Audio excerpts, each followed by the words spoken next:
मेरे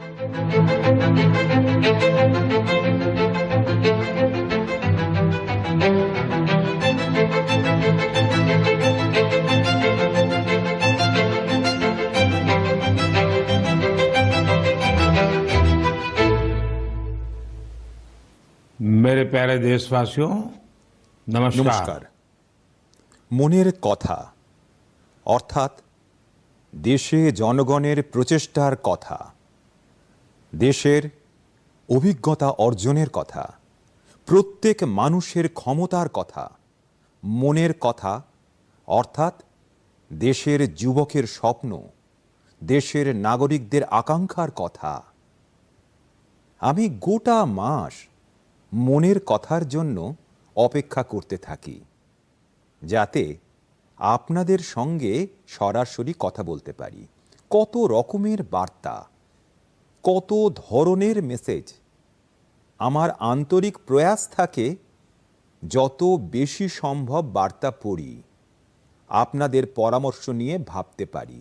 সাথীরা, আজ একটা বিশেষ দিন। আজ এনসিসি দিবস। এনসিসির নাম হলেই আমাদের স্কুল কলেজের দিনগুলির কথা স্মরণ আসে। আমি নিজেও এনসিসি ক্যাডেট ছিলাম, সেই জন্যে সম্পূর্ণ বিশ্বাসের থেকে বলতে পারি সেখান থেকে পাওয়া অভিজ্ঞতা আমার জন্যে অনন্য। এনসিসি যুবকদের মধ্যে অনুশাসন, নেতৃত্ব আর সেবার ভাবনার জন্ম দেয়।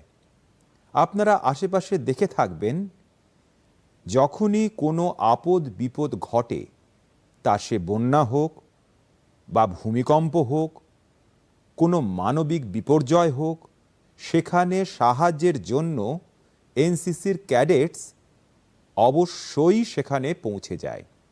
আজ দেশে এনসিসিকে শক্তিশালী করার জন্য লাগাতার কাজ চলছে। 2014 সালে প্রায় 14 লাখ যুবক এনসিসিতে যুক্ত ছিলেন। আজ 2024-এ 20 লাখেরও বেশি যুবক এনসিসিতে যুক্ত আছেন। আগের তুলনায় আরও 5,000-এর স্কুল কলেজে এনসিসির সুবিধা করা হয়েছে। আর সবথেকে বড় কথা হলো, আগে এনসিসিতে গার্ল ক্যাডেটসের সংখ্যা আনুমানিক 25% মতো ছিল। এখন এনসিসিতে গার্লস ক্যাডেটসের সংখ্যা প্রায় 40% হয়ে গিয়েছে। সীমান্তের কাছে বসবাসকারী যুবকদের বেশি বেশি করে এনসিসিতে যুক্ত করার অভিযান লাগাতার চলছে। আমি যুবকদের কাছে অনুরোধ করব, বেশি বেশি সংখ্যায় এনসিসিতে যুক্ত হন। আপনারা দেখবেন, আপনারা যে কোনো ক্যারিয়ারেই যান না কেন, এনসিসি আপনাদের ব্যক্তিত্ব গঠনে খুব সাহায্য করবে। সাথীরা, বিকশিত ভারতের নির্মাণে যুবকদের ভূমিকা খুব বড়। যুবক মন যখন একজোট হয়ে দেশকে আগে এগিয়ে নিয়ে যাওয়ার জন্য আলোচনা করে, ভাবনা চিন্তা করে, তখন নিশ্চিতভাবেই একটা সঠিক রাস্তা বেরিয়ে আসে। আপনারা জানেন যে 12ই জানুয়ারি স্বামী বিবেকানন্দের জন্মদিন দেশ যুব দিবস হিসেবে পালন করে। আগামী বছর স্বামী বিবেকানন্দের 162তম জন্মজয়ন্তী। এই বছর সেটাকে বিশেষভাবে পালন করা হবে। সেই সময় 11-12ই জানুয়ারি দিল্লিতে ভারত মণ্ডপমে যুব ভাবনার মহাকুম্ভ হতে চলেছে, যার নাম দেওয়া হয়েছে বিকশিত ভারত ইয়ং লিডার্স ডায়ালগ। সারা ভারত থেকে কোটি কোটি যুবক এতে অংশ নেবেন। গ্রাম, ব্লক, জেলা, রাজ্য আর সেখান থেকে বাছাই করা 2,000 যুবক ভারত মণ্ডপমে বিকশিত ভারত ইয়ং লিডার্স ডায়ালগসের জন্য আসবেন। আপনাদের মনে থাকবে, আমি লালকেল্লার প্রাচীর থেকে এই যুবকদের রাজনীতিতে আসার জন্য ডাক দিয়েছিলাম। যে পরিবারের কোনো ব্যক্তির বা গোটা পরিবারের পলিটিক্যাল ব্যাকগ্রাউন্ড নেই এমন লাখ লাখ যুবকদের, নবযুবকদের রাজনীতির সঙ্গে যুক্ত করার জন্য দেশে অনেক ধরনের বিশেষ অভিযান চলবে। বিকশিত ভারতের ইয়াং লিডার্স ডায়ালগ তেমনই একটি প্রচেষ্টা। এখানে দেশ ও বিদেশ থেকে এক্সপার্টস আসবে, অনেক জাতীয় আর আন্তর্জাতিক বিশিষ্ট জনেরা থাকবেন। আমি নিজেও সেখানে যতটা বেশি সম্ভব থাকব। যুবকরা সরাসরি আমাদের সামনে তাদের আইডিয়াগুলো রাখতে পারবেন। দেশ এই আইডিয়াগুলো কিভাবে আগে এগিয়ে নিয়ে যাবে, কিভাবে একটা সঠিক রোড ম্যাপ তৈরি করা যায়, তার একটা ব্লুপ্রিন্ট তৈরি করা হবে। আর আপনারাও তৈরি হয়ে যান, যারা ভারতের ভবিষ্যতের নির্মাণ করবেন, যারা ভারতের ভবিষ্যৎ প্রজন্ম, তাদের জন্য বিরাট বড় একটা সুযোগ আসছে।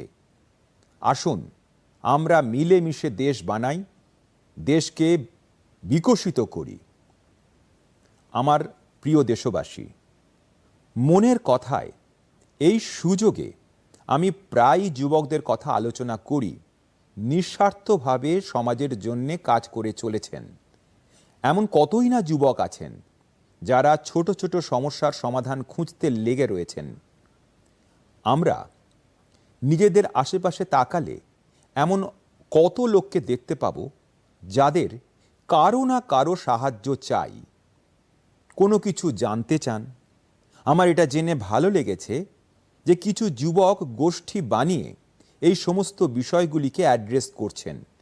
যেমন লখনউয়ের বাসিন্দা বীরেন্দ্র, যে প্রবীণদের ডিজিটাল লাইফ সার্টিফিকেটের কাজে সাহায্য করে। আপনারা জানেন যে নিয়ম অনুযায়ী প্রত্যেক পেনশনার্সকে বছরে একবার লাইফ সার্টিফিকেট জমা করতে হয়। 2014 সাল পর্যন্ত পদ্ধতি ছিল প্রবীণদের ব্যাংকে গিয়ে জমা করতে হতো। আপনারা কল্পনা করতে পারেন এর জন্যে আমাদের প্রবীণদের কতটা অসুবিধে হতো। এখন এই ব্যবস্থা বদলে গিয়েছে। এখন ডিজিটাল লাইফ সার্টিফিকেট জমা দেওয়ার বিষয়টা খুবই সরল হয়ে গিয়েছে। প্রবীণদের আর ব্যাংক পর্যন্ত যেতে হয় না। কিন্তু টেকনোলজির বিষয়ে প্রবীণদের যাতে কোনো অসুবিধে না হয়, তাতে বীরেন্দ্রের মতো যুবকদের বিরাট ভূমিকা আছে। তিনি নিজের এলাকার প্রবীণদের এই বিষয়ে সজাগ করতে থাকেন। শুধু এটাই নয়, তিনি প্রবীণদের টেক স্যাভি করেছেন। এমনই প্রচেষ্টায় আজ ডিজিটাল লাইফ সার্টিফিকেট ধারকের সংখ্যা 80 লাখ পার হয়ে গিয়েছে। এর মধ্যে 2 লাখ এমন প্রবীণ আছেন যাদের বয়স 80 পার হয়ে গেছে। সাথীরা, কিছু শহরে যুবকরা প্রবীণদের ডিজিটাল বিপ্লবে শরিক বানানোর জন্য এগিয়ে এসেছেন। ভোপালের মহেশ তার নিজের এলাকার কিছু প্রবীণকে মোবাইলের মাধ্যমে পেমেন্ট করতে শিখিয়ে দিয়েছেন। এই প্রবীণদের কাছে স্মার্টফোন তো ছিল, কিন্তু তার সঠিক ব্যবহার বলে দেওয়ার কেউ ছিল না। প্রবীণদের ডিজিটাল অ্যারেস্টের বিপদ থেকে বাঁচানোর জন্য কিছু যুবক এগিয়ে এসেছেন। আহমেদাবাদের রাজীব লোকেদের ডিজিটাল অ্যারেস্টের বিপদ সম্পর্কে সচেতন করেন। আমি মনের কথার আগের পর্বে ডিজিটাল অ্যারেস্টের বিষয়ে আলোচনা করেছিলাম। এই ধরনের অপরাধের সবথেকে বেশি শিকার হন প্রবীণ লোকেরাই। এই ক্ষেত্রে আমাদের দায়িত্ব হলো তাদের সচেতন করা আর সাইবার ফ্রড থেকে বাঁচতে সাহায্য করা। আমাদের বারবার লোকেদের বোঝাতে হবে যে ডিজিটাল অ্যারেস্ট নামে সরকারের কোনো ব্যবস্থাই নেই। এটা সরাসরি মিথ্যা, মানুষকে ফাঁসানোর একটা ষড়যন্ত্র। আমি আনন্দিত যে আমাদের যুবক সাথীরা এই কাজে সম্পূর্ণ সংবেদনশীলতার সঙ্গে অংশ নিচ্ছেন আর অন্যদেরও প্রাণিত করছেন। আমার প্রিয় দেশবাসী, আজকাল শিশুদের পড়ানোর জন্য অনেক ধরনের পদ্ধতি প্রয়োগ হচ্ছে। চেষ্টা হচ্ছে যাতে তাদের ক্রিয়েটিভিটি আরও বাড়ে, বইয়ের প্রতি ভালোবাসা আরও বাড়ে। বলা হয় বই হলো মানুষের সবচেয়ে ভালো বন্ধু, আর সেই বন্ধুত্বকে শক্তিশালী করার জন্য লাইব্রেরির থেকে ভালো বন্ধু আর কি হতে পারে। আমি চেন্নাইয়ের একটি উদাহরণ আপনাদের সঙ্গে শেয়ার করছি। সেখানে বাচ্চাদের জন্য এমন একটা লাইব্রেরি তৈরি করা হয়েছে যা ক্রিয়েটিভিটি আর লার্নিংয়ের একটা হাব হয়ে গিয়েছে। এটি প্রকৃত অরিভাগম নামে পরিচিত। এই লাইব্রেরির আইডিয়া হলো টেকনোলজির জগতের সঙ্গে যুক্ত শ্রীরাম গোপালজির অবদান। বিদেশে নিজের কাজ করার সময় তিনি লেটেস্ট টেকনোলজির জগতের সঙ্গে যুক্ত ছিলেন, কিন্তু তিনি বাচ্চাদের পড়ার আর শেখার অভ্যাস বিকশিত করার বিষয়েও খুব ভাবতেন। ভারতে ফিরে এসে তিনি প্রকৃত অরিভাগম তৈরি করেন।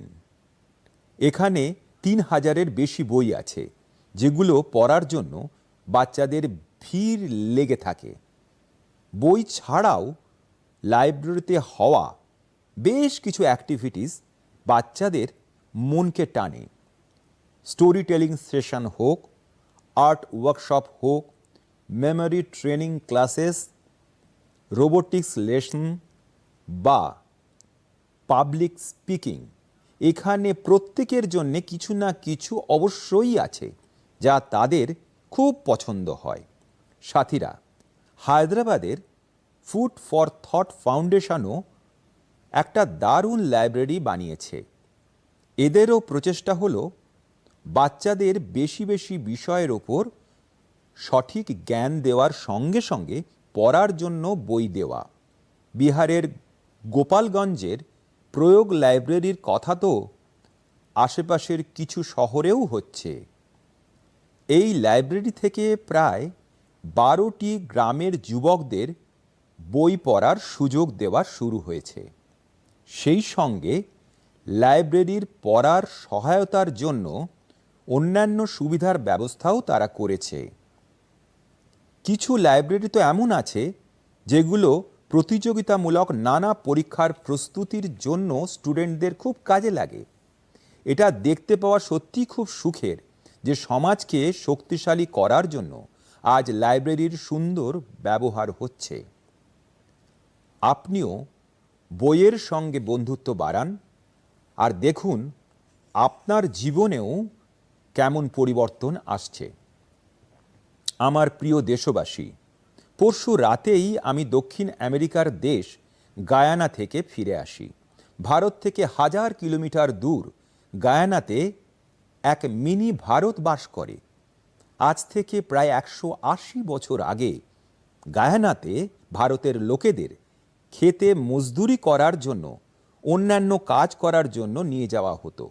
আজ গায়ানাতে ভারতীয় বংশোদ্ভূত লোকেরা রাজনীতি, ব্যবসা, শিক্ষা আর সংস্কৃতির প্রত্যেক ক্ষেত্রে গায়ানাকে নেতৃত্ব দিচ্ছে।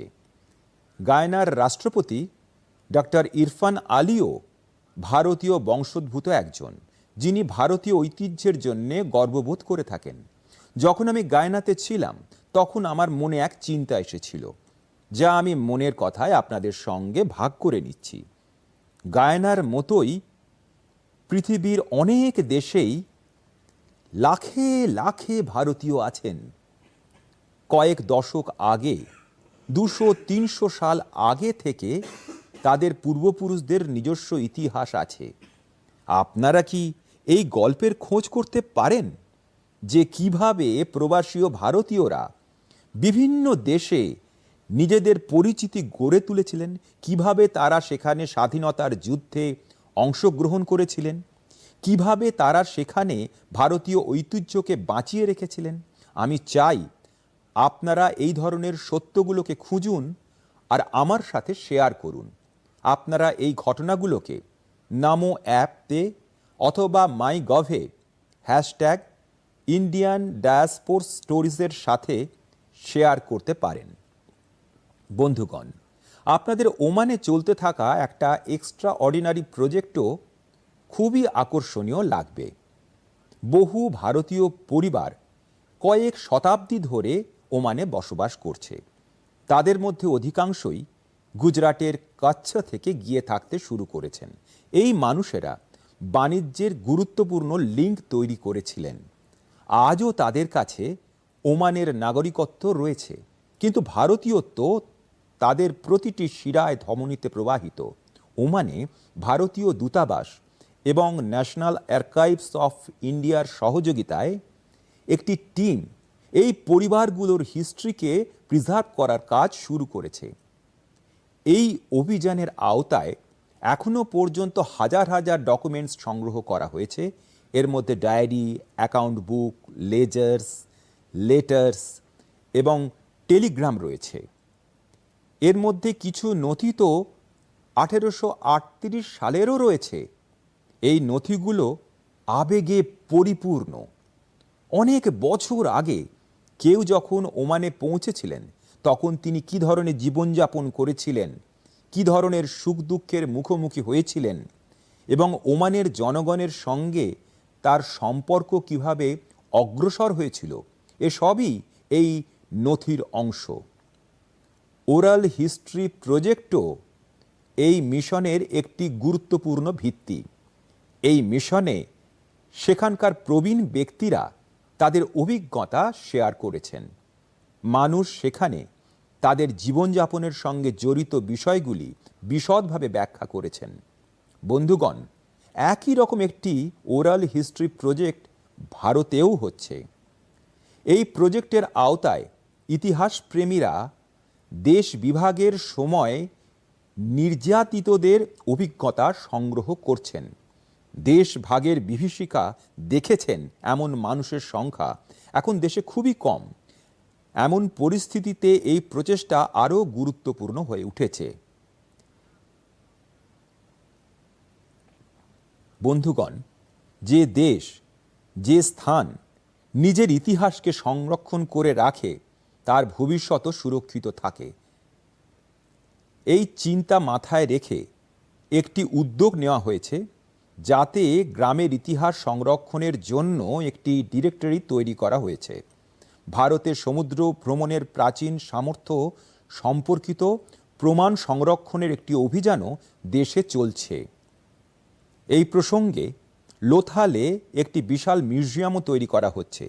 এছাড়া যদি আপনার কাছে কোনো ম্যানাস্ক্রিপ্ট থাকে, কোনো ঐতিহাসিক নথি, কোনো হস্তলিখিত অনুলিপি থাকে, তবে সেগুলোকেও আপনি ন্যাশনাল আর্কাইভস অফ ইন্ডিয়ার সাহায্যে সংরক্ষণ করতে পারেন। বন্ধুগণ, আমি স্লোভাকিয়ায় এমন আরেকটি প্রচেষ্টার কথা জানতে পেরেছি, যা আমাদের সংস্কৃতি সংরক্ষণ ও এগিয়ে নিয়ে যাওয়ার সঙ্গে জড়িত। এখানে প্রথমবারের মতো স্লোভাক ল্যাঙ্গুয়েজে আমাদের উপনিষদগুলিকে অনুবাদ করা হয়েছে। এই প্রচেষ্টাগুলি থেকে ভারতীয় সংস্কৃতির আন্তর্জাতিক প্রভাব সম্পর্কে বোঝা যায়। আমাদের সকলের জন্য গর্বের বিষয় যে সারা বিশ্বে কোটি কোটি মানুষ রয়েছে যাদের হৃদয়ে ভারত বাস করে। আমার প্রিয় দেশবাসী, এখন আমি আপনাদের সঙ্গে দেশের এমন একটি অভিজ্ঞতা শেয়ার করতে চাই, যা শুনে আপনারা খুশিও হবেন আর গর্বিতও হবেন। আর যদি তা না হন, তাহলে হয়তো আপনাদের অনুশোচনাও করতে হবে।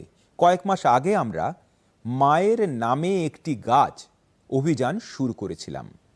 সারা দেশের মানুষ এই অভিযানে ব্যাপক উৎসাহ নিয়ে অংশগ্রহণ করেন। আমি অত্যন্ত আনন্দের সঙ্গে বলছি যে এই অভিযান 100 কোটি গাছ লাগানোর গুরুত্বপূর্ণ মাইল ফলক অতিক্রম করেছে। 100 কোটি গাছ, তাও মাত্র 5 মাসে। এটা সম্ভব হয়েছে আমাদের দেশবাসীর অক্লান্ত পরিশ্রমে। এর সাথে সম্পর্কিত আরও একটি বিষয় জেনে আপনি গর্বিত হবেন। মায়ের নামে একটি গাছ অভিযানটি এখন বিশ্বের অন্যান্য দেশেও ছড়িয়ে পড়েছে। আমি যখন গায়নায় ছিলাম, আমি সেখানেও এই অভিযানের সাক্ষী হয়েছি। সেখানে আমি গায়ানার রাষ্ট্রপতি ডক্টর ইরফান আলী তার শাশুড়ি মা এবং পরিবারের বাকি সদস্যদের সঙ্গে মায়ের নামে একটি গাছ অভিযানে যোগ দিয়েছিলাম। বন্ধুগণ, দেশের বিভিন্ন প্রান্তে এই অভিযান অব্যাহত রয়েছে।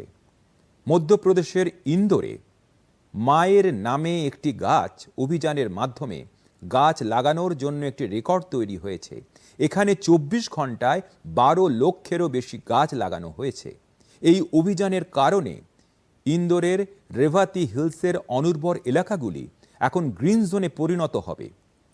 রাজস্থানের জয়সালমেরে এই অভিযানের মাধ্যমে একটি অনন্য রেকর্ড হয়েছে। এখানে মহিলাদের একটি টিম 1 ঘন্টায় 25,000 গাছ লাগিয়েছেন। মায়েরা নিজেদের মায়ের নামে গাছ লাগিয়ে অন্যদেরকেও অনুপ্রাণিত করেছেন। এখানে একসঙ্গে 5,000-এর বেশি মানুষ এক জায়গায় গাছ লাগিয়েছেন। এটাও একটা রেকর্ড। মায়ের নামে একটি গাছ অভিযানের আওতায় অনেক সামাজিক সংগঠন স্থানীয় চাহিদা অনুযায়ী গাছ লাগাচ্ছে। তারা চেষ্টা করছেন যেখানেই গাছ লাগানো হোক না কেন সেখানকার পরিবেশের অনুকূল সম্পর্ক, ইকোসিস্টেম ডেভেলপমেন্ট হোক। সেজন্যে এই সংগঠনগুলি কোথাও কোথাও ওষুধি গাছ লাগাচ্ছে, আবার কোনো জায়গায় পাখিদের বাসা তৈরি করার জন্যে গাছ লাগাচ্ছে।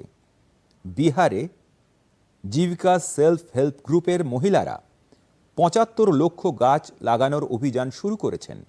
এই মহিলাদের ফোকাস নানা রকম ফল গাছের দিকে, যা থেকে তারা ভবিষ্যতে আয় করতে পারেন। বন্ধুগণ, এই অভিযানে যোগ দিয়ে যে কোনো মানুষ তার মায়ের নামে একটি গাছ লাগাতে পারেন। আপনার মা আপনার সঙ্গে থাকলে আপনি তাকে সঙ্গে নিয়ে একটি গাছ লাগাতে পারেন। অন্যথায় আপনি তার ফটো সঙ্গে নিয়ে এই অভিযানে অংশগ্রহণ করতে পারেন। এছাড়াও আপনি mygov.in এ গাছের সঙ্গে নিজের সেলফিও পোস্ট করতে পারেন। মা আমাদের সবার জন্যে যা করেন তার ঋণ আমরা কখনো শোধ করতে পারি না, তবে তার নামে একটি গাছ লাগিয়ে আমরা তার উপস্থিতি চিরকালের জন্য জীবন্ত রাখতে পারি। আমার প্রিয় দেশবাসী, আপনারা সবাই নিশ্চয়ই ছোটবেলায় চড়ুই পাখিদের বা স্প্যারোদের বাড়ির ছাদে গাছে কিচিরমিচির করতে দেখেছেন। চড়ুইকে তামিল এবং মালায়ালাম ভাষায় কুরুভি, তেলেগুতে পিচ্চুকা এবং কন্নড় ভাষায় গুব্বি বলা হয়। প্রতিটি ভাষা ও সংস্কৃতিতে চড়ুই পাখির গল্প শোনানো হয়। আমাদের চারপাশের বায়োডাইভার্সিটি বজায় রাখতে চড়ুই একটি অত্যন্ত গুরুত্বপূর্ণ ভূমিকা পালন করে। কিন্তু আজ শহরগুলোতে চড়ুই খুব কমই দেখা যায়। ক্রমবর্ধমান নগরায়নের কারণে চড়ুইরা আমাদের থেকে দূরে চলে গেছে। আজকের প্রজন্মের এমন অনেক শিশু আছে যারা শুধু ছবি বা ভিডিওতে চড়ুই দেখেছে। এমন শিশুদের জীবনে এই সুন্দর পাখিটাকে ফিরিয়ে আনার জন্য কিছু অনন্য প্রয়াস চলছে। চেন্নাইয়ের কুডুগাল ট্রাস্ট চড়ুইয়ের সংখ্যা বাড়ানোর জন্য স্কুলের ছাত্রছাত্রীদেরকে তাদের অভিযানে অন্তর্ভুক্ত করেছে। এই সংস্থার সদস্যরা স্কুলে স্কুলে গিয়ে বাচ্চাদের বলে যে চড়ুই প্রাত্যহিক জীবনে কতটা গুরুত্বপূর্ণ। এই সংস্থা শিশুদের চড়ুইয়ের বাসা তৈরির ট্রেনিং দেয়। এজন্যে সংস্থার সদস্যরা শিশুদের ছোট ছোট কাঠের ঘর তৈরি করতে শিখিয়েছেন। এতে চড়ুইদের থাকার ও খাওয়ার ব্যবস্থা করা হয়। এগুলো এমন ঘর যা যে কোনো ভবনের বাইরের দেওয়ালে বা গাছে স্থাপন করা যেতে পারে। শিশুরা এই অভিযানে উৎসাহ নিয়ে অংশগ্রহণ করে এবং প্রচুর পরিমাণে চড়ুই পাখির বাসা তৈরি করে ফেলেছে। গত 4 বছরে এই সংস্থা চড়ুইদের জন্য এমন 10,000 বাসা তৈরি করেছে। কুডুগুল ট্রাস্টের এই উদ্যোগের ফলে আমাদের আশেপাশের এলাকায় চড়ুই পাখির সংখ্যা বাড়তে শুরু করেছে। আপনারাও যদি আপনার চারপাশের এমন প্রচেষ্টা করেন, তাহলে চড়ুই অবশ্যই আবার আমাদের জীবনের একটি অংশ হয়ে উঠবে। বন্ধুগণ, কর্ণাটকের মাইসুরুতে একটি সংস্থা শিশুদের জন্য আর্লি বার্ড নামে একটি অভিযান শুরু করেছে। শিশুদের পাখি সম্পর্কে জানাতে এই সংস্থা একটা বিশেষ ধরনের লাইব্রেরি চালায়। শুধু তাই নয়, শিশুদের মনে প্রকৃতির প্রতি দায়িত্ববোধ জাগ্রত করতে নেচার এডুকেশন কিট তৈরি করেছে। এই কিটে শিশুদের জন্য story book, games, activity shits এবং জিগস পাজলস রয়েছে। এই সংস্থাটি শহরের শিশুদের গ্রামে নিয়ে যায় এবং পাখিদের কথা বলে। এই সংস্থার প্রচেষ্টায় শিশুরা অনেক প্রজাতির পাখি চিনতে শুরু করেছে। মনের কথার শ্রোতারাও এই ধরনের প্রচেষ্টার মাধ্যমে শিশুদের মধ্যে তাদের চারপাশকে দেখার এবং বোঝার একটি ভিন্ন দৃষ্টিকোণ গড়ে তুলতে পারে। আমার প্রিয় দেশবাসী, আপনারা দেখে থাকবেন, যখনই কেউ সরকারি দপ্তরের কথা বলেন, তখনই আপনার মনে ফাইলের স্তূপের একটি ছবি ভেসে ওঠে। আপনারা ফিল্মেও এরকমই দেখে থাকবেন। সরকারি দপ্তরে এরকম ফাইলের স্তূপের ওপর কতই না হাসির খোরাক তৈরি হয়, কতই না গল্প লেখা হয়েছে। বছরের পর বছর এই ফাইল অফিসে পড়ে পড়ে ধুলোয় ভরে যেত, সেখানে নোংরা হয়ে যেত। এরকমই দশক পুরনো ফাইল আর স্ক্র্যাপকে সরানোর জন্য এক বিশেষ স্বচ্ছতা অভিযান চালানো হয়েছে। আপনারা এটা জেনে খুশি হবেন যে সরকারি দপ্তরে এরকম অভিযানের এক অদ্ভুত পরিণাম সামনে এসেছে। সাফাইয়ের ফলে দপ্তরে অনেক জায়গা খালি করা গেছে। এর ফলে দপ্তরে কর্মরত লোকেদের মধ্যে একটা ওনারশিপের ভাবও এসেছে। নিজেদের কাজ করার জায়গাকে পরিচ্ছন্ন রাখার গুরুত্বের ভাবনাও তাদের মধ্যে এসেছে। সাথীরা, আপনারা প্রায় গুরুজনদের এটা বলতে শুনে থাকবেন যে যেখানে পরিচ্ছন্নতা থাকে সেখানে লক্ষ্মী দেবীর বাস। আমাদের এখানে আবর্জনা থেকে সম্পদের সংস্কার বহু পুরনো। দেশের বহু অংশে যুবকেরা অপ্রয়োজনীয় মনে করা জিনিস নিয়ে আবর্জনা থেকে সম্পদ তৈরি করছে, নানা রকম ইনোভেশন করছে। এর থেকে তারা রোজগার করছে, রোজগারের পথ খুলে যাচ্ছে। এই যুবকেরা নিজেদের চেষ্টায় সাস্টেনেবল লাইফস্টাইলকেও উৎসাহ দিচ্ছে। মুম্বাইয়ের দুই মেয়ের এই প্রয়াস সত্যি অনেক প্রেরণাদায়ক। অক্ষরা আর প্রকৃতি নামের এই দুই মেয়ে টুকরো কাপড় থেকে ফ্যাশনের জিনিস তৈরি করছেন। আপনারাও জেনে থাকবেন যে কাপড়ের কাটা ছেঁড়ার সময় যে টুকরো কাপড়গুলো বেরোয় সেগুলোকে বেকার জিনিস ভেবে ফেলে দেওয়া হয়। অক্ষরা আর প্রকৃতির টিম কাপড়ের টুকরোগুলোকে ফ্যাশন প্রোডাক্টে বদলে দিচ্ছেন। টুকরো কাপড় থেকে তৈরি টুপি, ব্যাগ খুব তাড়াতাড়ি বিক্রি হয়ে যাচ্ছে। সাথীরা, পরিষ্কার পরিচ্ছন্নতাকে নিয়ে ইউপির কানপুরেও ভালো উদ্যোগ নেওয়া হচ্ছে। সেখানে কিছু মানুষ সকালে মর্নিং ওয়াকে বেরোন এবং গঙ্গার ঘাটে পড়ে থাকা প্লাস্টিক আর অন্য আবর্জনা সরিয়ে নেন। এই দলকে কানপুর প্লগার্স গ্রুপের নাম দেওয়া হয়েছে। এই উদ্যোগের শুরুটা কিছু বন্ধুরা মিলে করেছিলেন। ধীরে ধীরে এটা জনভাগিদারির এক অভিযানে পরিণত হয়েছে।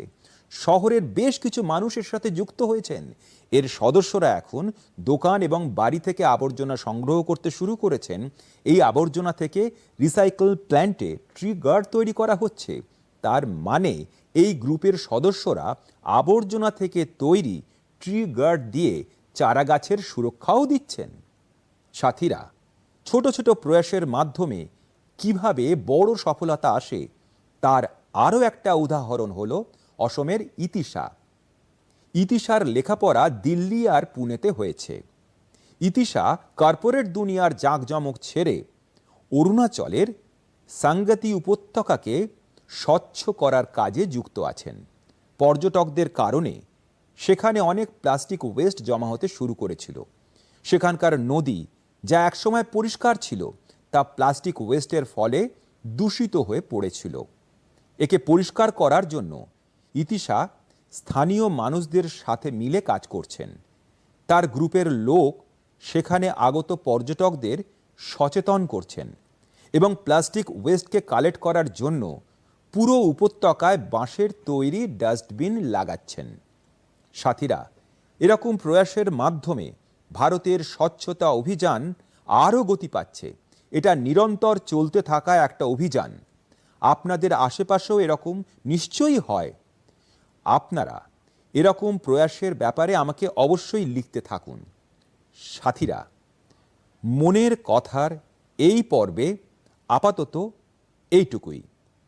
আমি তো পুরো মাস আপনাদের প্রতিক্রিয়া, পত্র আর মতামতের অপেক্ষায় থাকি। প্রত্যেক মাসে আগত আপনাদের বার্তা আমাকে আরও ভালো কিছু করতে প্রেরণা দেয়। আগামী মাসে আপনাদের সাথে আবার সাক্ষাৎ হবে মনের কথার আরও এক পর্বে, দেশ ও দেশবাসীর আরও নতুন উপলব্ধির সাথে।